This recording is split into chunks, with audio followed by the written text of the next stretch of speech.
Nangalahati na tayo sa ating tinatamnan.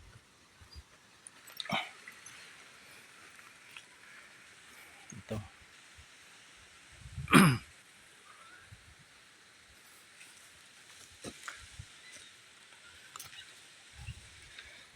Ito na at malinis na.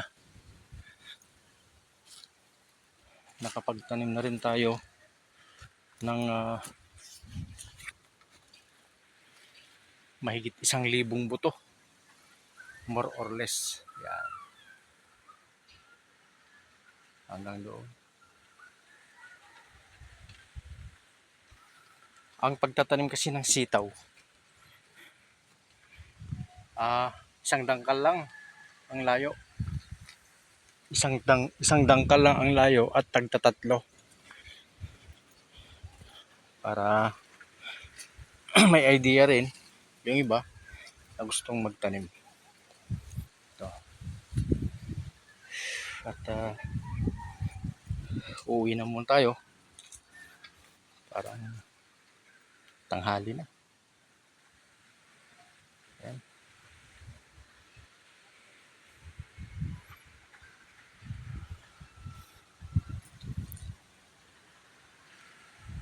Napakaganda nito dahil nahagip ito ng haring araw.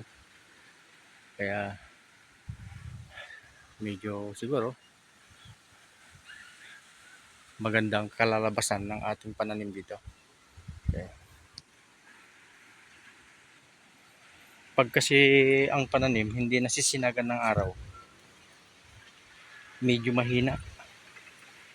Namumunga rin siya pero hindi gaano. Mas maganda talaga yung naka-expose sa araw yung ating mga pananim.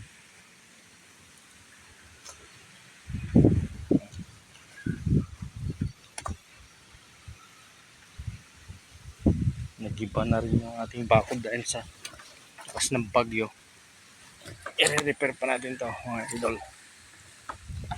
Kaya nagkuha na tayo ng mga pang alternate na haligi ng mga madri kakao. Yan. At saka yan ay nabubuhay. Okay. Bye. Paki-like and share mga idol yung ating vlog. Okay lang kung panoorin mo o hindi, wala namang problema, basta tayo ay nagbablog. Hindi naman tao ang mag-uusga kundi si Meta. Yan. Kaya kung ikaw ay content creator,